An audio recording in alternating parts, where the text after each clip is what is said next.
अस्सलाम वालेकुम रहमतुल्लाह। जब मैं एफएससी में गया था तो मुझे तकरीबन एक हफ़्ता ही हुआ था। पहले मैं आर्मी पब्लिक स्कूल में पढ़ता रहा, फिर एक ब्रिगेड साहब थे, उन्होंने गालिबन वाले साहब के कोर्समेट होंगे या कुछ कोर्स से सीनियर होंगे। उन्होंने कहा कि जनाब मेरे दो तीन बच्चे सर सैयद से पढ़ें, तीनों माशाल्लाह फ़ौज में अभी। तो फ़ौजी आदमी होता है वो, उसे अगर कोई दूसरा फ़ौजी किसी चीज़ के बारे में रिकमेंड कर दे तो दुनिया चाहे इधर की उधर हो जाए, वो उसी की बात मानेगा। वाले साहब ने मुझे भी फिर सर सैयद में भिजवा दिया, एफजी सर सैयद, माल रोड रावलपिंडी पे।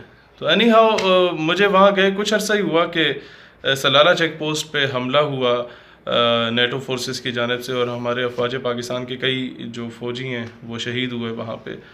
तो हमारे क्लास के कोई तीन चार बच्चे थे, फ़ौजियों के बच्चे थे। तो उन्होंने कहा यार शहीर ये तो बड़ी ज़्यादती हुई है, इसमें हमारे वालिद भी हो सकते थे, तुम्हारे वालिद भी हो सकते थे, तो हमें कुछ करना चाहिए। मैंने कहा ठीक है। मैं नया नया अंजुमन तलबा इस्लाम में गया था, एटीआई स्टूडेंट ऑर्गेनाइजेशन है, तो मैं उसमें गया। मैंने कहा यार एहतजाज करते हैं। कहते कहाँ करना चाहिए? मैंने कहा मेरा तो होम ग्राउंड एपीएस ऑर्डिनेंस है, क्योंकि वहाँ पर हमारा अच्छा राब्ते हो चुके हैं, 4 साल मैंने वहाँ पढ़ा। तो आर्मी पब्लिक स्कूल के सामने कर लेते हैं। वहाँ के बच्चों को खैर मैंने मैसेज किए, कॉल्स की, उन्हें बुलाया। एक दो दिन हमने कैंपेन की और कहा कि यार तुम लोग सारे जो हो फ़ौजियों के बच्चे हो, तुम्हारे वालिद भी फ़ौत हो सकते थे, यहाँ शहादत उनकी हो सकती थी, तो हमें निकलना होगा, इन नेटो फोर्सेस के ख़िलाफ़ एहतजाज करना होगा और ये सारा। तो वो जो तीन चार बच्चे जिन्होंने मुझे बड़ा मोटिवेट किया, वो उन्होंने मुझे जब मोटिवेट कर दिया, मैंने पूरी कैंपेन चला दी। एंड पे मैंने जब जिम्मेदारियाँ बांटने की बात आई और जब बिल्कुल करीब आ गया, मतलब एहतजाज से आधे घंटे पहले की बात थी, अभी छुट्टी होनी थी कॉलेज से कि हमने एहतजाज के लिए चले जाना था। तो उन्हें मैंने कहा चलो भाई तुम लोगों ने ये करना है। उन्होंने कहा नहीं यार, हमने पापा से पूछा था तो पापा ने हमें इजाज़त नहीं दी। मैं कहा यार मेरे पापा ने कौन सा कोई इलेक्शन ऑफिस खोल के दे दी है मुझे, वो इजाज़त कैसे मिलती है घर से? चलो शाबाश, ये झंडा पकड़ो और निकलो।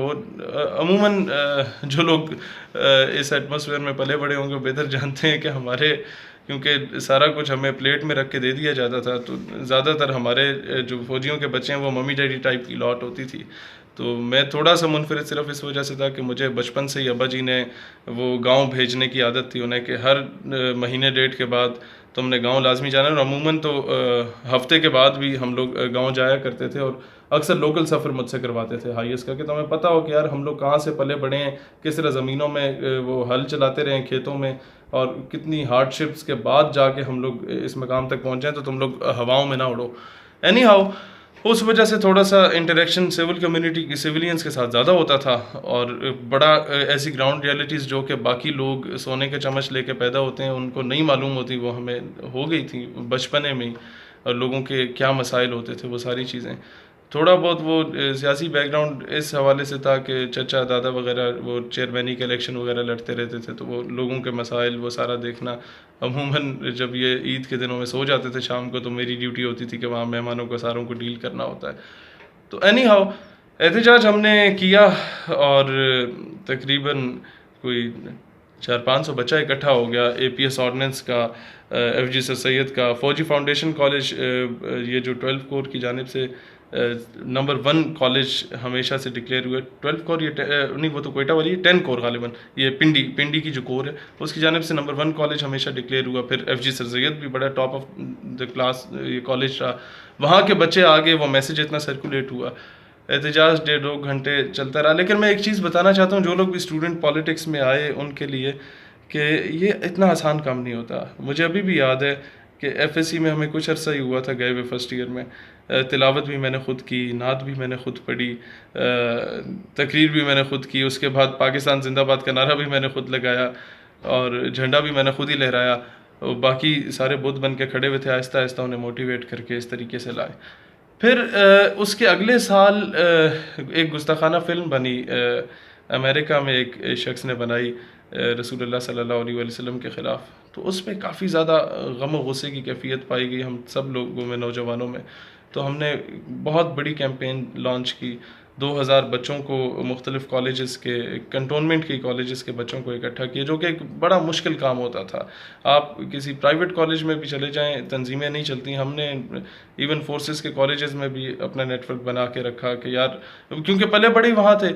एनी हाउ 2000 बच्चे और 1000 वकील पिंजी कचहरी में मैंने एड्रेस करके उन्हें इकट्ठा किया। मैंने कहा भाई ये ना देखो कि तुम्हें दावत देने वाला एक 16-17 साल का बच्चा है, ये देखो कि वो किस अजीम मकसद के लिए तुम्हें दावत दे रहा है। तो आओ, हुजूर सल्लल्लाहु अलैहि वसल्लम की इज़्ज़त, हुर्मत और नामूस का मामला है, हम सब एक हो। तो 1000 वकील हमारे पास आया। उस वक्त GM शाह साहब एक सीनियर वकील थे, गोल्ड मेडलिस्ट भी थे वकला की तहरीक के, और ओवरऑल भी उन्होंने बड़ा सपोर्ट किया। बाकी काफ़ी वकला ने सपोर्ट किया जो बाद में पिंडी बार के प्रेसिडेंट्स भी रहे। एनी हाउ वो रैली हम लोग निकाल के गए। जनरल हमीद गुल को अल्लाह जन्नतुल फिरदौस में आला मकाम अता फरमाया। उन्होंने उनसे अक्सर मुलाकात हमारी होती थी। तो उन्होंने उस दिन गाड़ी भेजी कि बरखुरदार इस पे खड़ा होकर जो है ना तुमने ख़िताब करना है। तो हम लोग एम्बेसी की तरफ गए। तो सारे वो ज़्यादातर, क्योंकि ऐसे कॉलेजेस में वो आर्मी ऑफिसर्स के या जवानों के बच्चे होते थे, तो वो जब गए वो यही समझ रहे थे कि बस नारे लगाने हैं, जिंदाबाद मुर्दाबाद, वापस आ जाना है। बहरहाल प्लान भी यही था कि कचहरी चौक तक जाना है, लेकिन वहाँ इतना लहू गरमाया हुआ था कि हमने कहा नहीं, एम्बेसी की तरफ मूव करते हैं। वहाँ गए तो वो रबड़ बुलेट्स भी चली, शल भी फेंके गए, वो मिर्चों वाला पानी जो होता है वो फायर ब्रिगेड की गाड़ियों में वो मिर्चें शिर्चें डाल के पानी में वो सारी उन्होंने फेंकना शुरू कर दिया। बहुत बुरा हाल हो गया।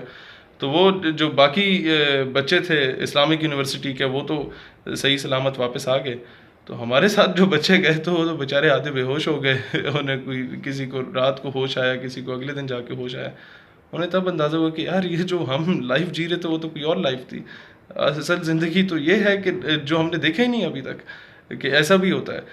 तो वहाँ से एक बड़ा परवान चढ़ा उस तहरीक को, और वहाँ से हमने आज से, ये जो आपको बात बता रहा हूँ ये ग़ालिबन 2011 की बात है। 2011 और 2012 में ये दोनों हमने एहतजाज किए थे। अब 2019 से 7-8 साल हो चुके हैं इस बात को, और अब मैं अब भी जानता हूँ उन 6-7 नामों को, और हमेशा उन्हें कदर की निगाह से देखता हूँ। और जब भी मिलता हूँ बड़े ज़बरदस्त तरीके से हमारी मुलाकात होती है कि जो वो नौजवान, जब हम लोग कुछ भी नहीं थे उस वक़्त उन्होंने हमारा साथ दिया था, और आज हम इस मकाम तक पहुँचे हैं कि अल्हम्दुलिल्लाह। अगर गूगल पे आप ये लिखते हैं कि most popular student leader of Pakistan, तो अल्हम्दुलिल्लाह मेरा नाम सर फहरिस्त होता है उसमें। तो इसमें ये मैं हमेशा कहूँगा कि ये टीम वर्क होता है। हाँ, इनिशियली आपको जो कुछ करना होता है आप अपने ओन पे ही शुरू करते हैं सारा कुछ। जिस तरह मैंने कहा, प्रेस सेक्रेटरी भी आप ही होते हैं, फाइनेंस सेक्रेटरी भी आप ही होते हैं, जनरल सेक्रेटरी भी आप ही होते हैं, और नाज़िम आला भी आप ही होते हैं। सारा कुछ आपको खुद करना पड़ता है, और फिर जाके आपके पास टीम बनती है आहिस्ता आहिस्ता। और आज अल्हम्दुलिल्लाह मैं उन चंद स्टूडेंट रिप्रेजेंटेटिव्स में से हूँ जिन्हें हर तलबा तंजीम कदर की निगाह से देखती है, और हर तलबा तंजीम अपने प्रोग्राम्स में बुलाती है, चाहे वो किसी भी सियासी या मजहबी जमात से एफिलिएटेड हो। उसकी वजह यह है कि हम लोगों ने कभी भी अल्हम्दुलिल्लाह इन 8-9 सालों में मैंने किसी खान मलिक चौधरी का नारा नहीं लगाया। मैंने हमेशा जो नारा हमें घुट्टी में मिला था वो सैयदी मुर्शिदी या नबी सल्लल्लाहु अलैहि वसल्लम का नारा था, और उसी बुनियाद पे, उसी सदक़े में सारी इज़्ज़तें मिली। और मैं हमेशा नौजवानों को कहूँगा कि बेटा या मेरे भाई, people like us, they are always used like a tissue paper. हमेशा स्टूडेंट पॉलिटिक्स में लोग टिश्यू पेपर की तरह यूज़ किए जाते हैं, और फिर वो जो खान साहब या मलिक साहब या चौधरी साहब होते हैं वो उन्हें टिश्यू पेपर की तरह यूज़ करके फेंक लेते हैं अपना मकसद पूरा करके। या वो बच्चा जब जेल जाता है तो उसकी कॉल भी नहीं उठाई जाती, या उस पर FIR होती है तो वही खान साहब जो उसे कहते थे तुम मेरा शेर हो, वो उसकी कॉल भी नहीं अटेंड करते। तो कोशिश करो बजाय इसके कि खान मलिक चौधरी के नारे लगाओ तलबा तंजीमात में आके, आपको चाहिए कि आप एक नज़रिए की खिदमत करें, इन्हीं स्टूडेंट पॉलिटिक्स में आएँ, और इस्लाम, पाकिस्तान की इस्लामिक आइडियोलॉजी को डिफेंड करने के लिए कॉलेजेस और यूनिवर्सिटीज़ में अपना किरदार अदा करें। वरना ये जो नस्ल है बिल्कुल ज़ाया की जा रही है इसी बेस पे कि वो फाका कश के मौत से डरता नहीं ज़रा, रूह मोहम्मद इसके बदन से निकाल दो, इसके दिल से वो इश्क मुस्तफ़ा की तड़प को निकाल दो, then it's very easy to conquer them. इनको आप कब्ज़ा कर सकते हो इन लोगों पे। अगर दिल से वो तड़प निकाल दी जाए तो फिर आप इन्हें फ़िरकावारियत में उलझा के फेंक सकते हो, फिर आप इन्हें पंजाबी पठान की जो है तफरीक में डाल के आप इन्हें यूज़ करके फेंक सकते हो। तो ये जो कौमी परचम है ना, इसे मैंने हमेशा तावीज़ समझा। इवन घर में भी मैं जब बैठा होता हूँ तो एक कौमी परचम मैंने अपने सीने पर लगाया होता था। इसकी असल वजह यह थी कि I don't love this Pakistan, कि मैं यहाँ पैदा हुआ। आई लव दिस पाकिस्तान क्योंकि it is the only homeland after Medina पाक which was made on the name of Islam. और ये परचम मेरे लिए एक तावीज़ की मानद है, क्योंकि इस परचम की निस्बत मेरे आका अलैहिस्सलाम के गुंबद खज़रा से है। और मैं अल्लाह अक्सर जगहों पे बात कहता हूँ कि इसका दुश्मन हमारा दुश्मन है, लिहाजा इसके लिए काम करें और इसे इबादत समझ के काम करें कि आपने वाकई उस पाकिस्तान की खिदमत करनी है जिस पाकिस्तान को बनाया ही इस्लाम के दिफा के लिए गया था। पाकिस्तान हमेशा जिंदाबाद।